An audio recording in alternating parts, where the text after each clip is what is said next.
You know, sometimes this show is just one big nostalgia trip for me. And not just because I grew up watching it.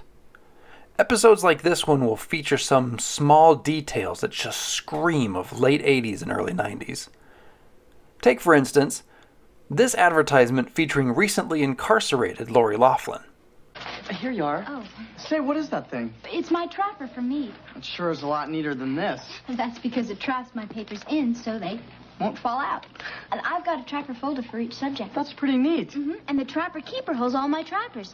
This flap even has a Velcro closure to keep everything inside. Boy, I've got to get a trapper and get my act together. If you do, I'll let you carry my books.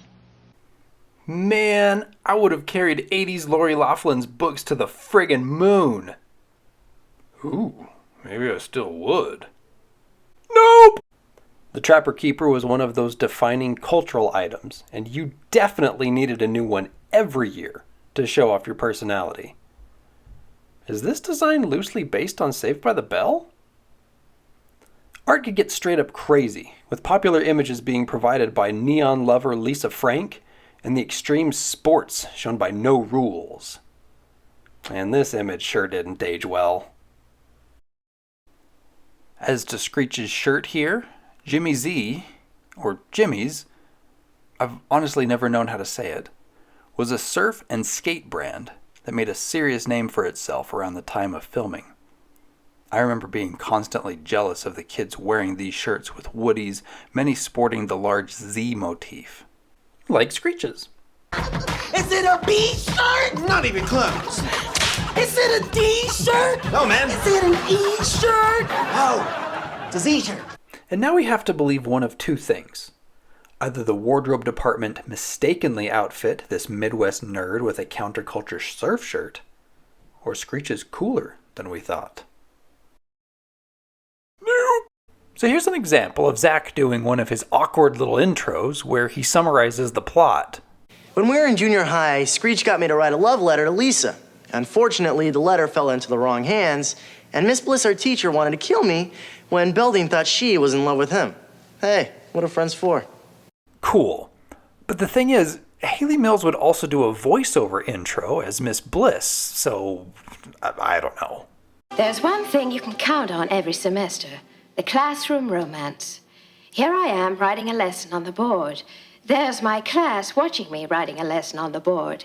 Then there's Samuel, who's watching Lisa watching me write a lesson on the board. Cool.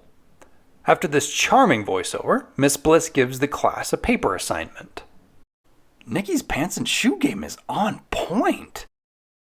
Zack, ever looking for the easy way out, convinces Screech to write the paper for him. Screech agrees, but only if Zack gets Screech a date with Lisa. Even back in the Good Morning Miss Bliss days, Screech was pining after Lisa. And I love how Lisa has to make this huge arc from the stairs just to be in position to push Screech into his locker. She couldn't have just made a sharp left. She had to meander that curve to properly execute that push. So, Zack writes an anonymous love letter to Lisa. Hi, Mikey. Perfect storm!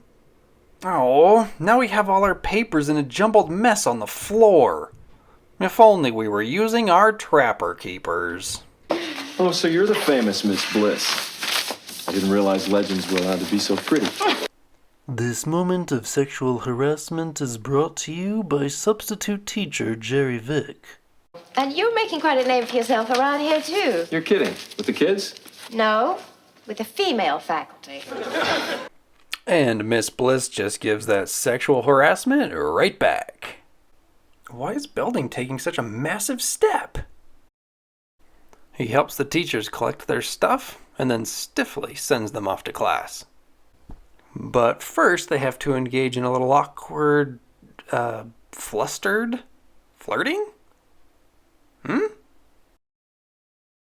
Later that night, Miss Palladrino and Miss Bliss are clearly overdoing it when Tina discovers a love letter in Carrie's papers. Miss Bliss doesn't know how it got there, as her papers hadn't left her hands since that class? Except for the accident. Steel yourselves for plot-induced stupidity! I just bumped into Jerry Vick. Aha!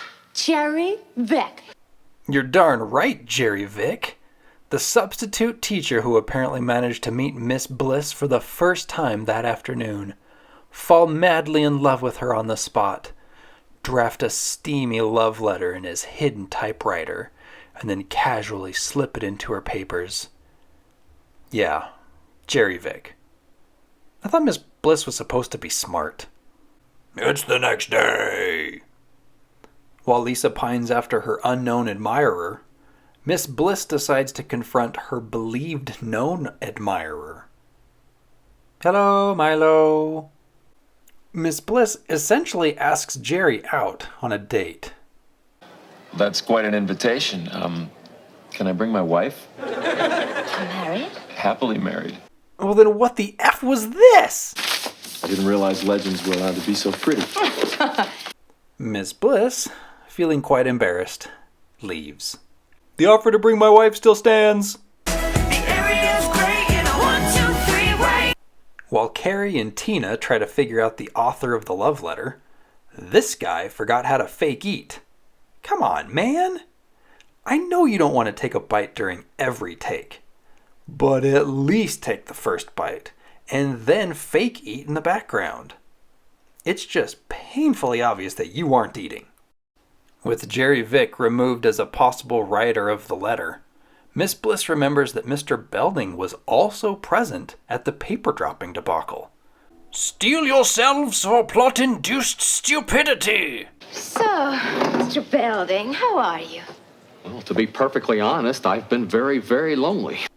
This is a weird thing to say. It's also weird that he advances on Miss Bliss like a baboon in heat, especially when he's only trying to get an answer about requisition forms. Miss Bliss is still wary for some reason. None of what any adult is doing here makes any sense. Zack writes another love letter for Screech to Lisa, but it gets confiscated.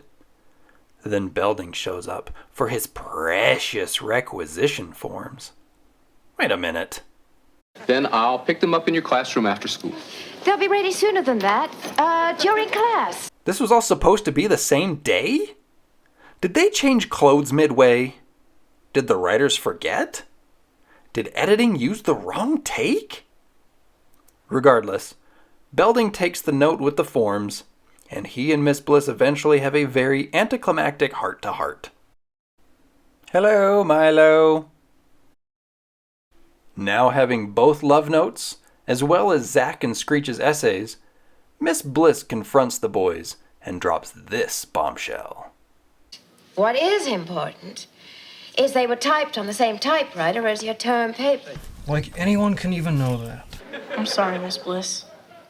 Zack, a cute smile and apologies aren't going to get you through life.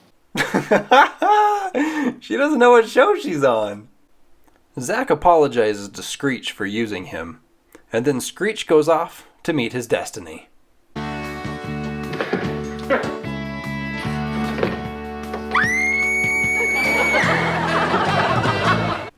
Well, now let's look to our lone guest star. Randy Hamilton began his career simultaneously as Ricky Decker on the TV show Texas, and as a host for the ABC show Kids Are People Too. Here he is interviewing the great one, Wayne Gretzky. The early 80s seemed to be his only steady acting work, though he did have one-off parts in shows like Webster, The Dukes of Hazzard, and T.J. Hooker. His credits end with voice work for whatever the mighty Kong is. I wish I had more to say about him, but I don't. So let's just ride out to footage from the O.J. Simpson story. Not just this season, I'm afraid. What are you telling me, Doc? What I'm telling you is you're a sick man. If you think you can just walk out onto that football field right now, well, you can't. That was too short. Just roll the credits. Well, to be perfectly honest, I've been very, very lonely.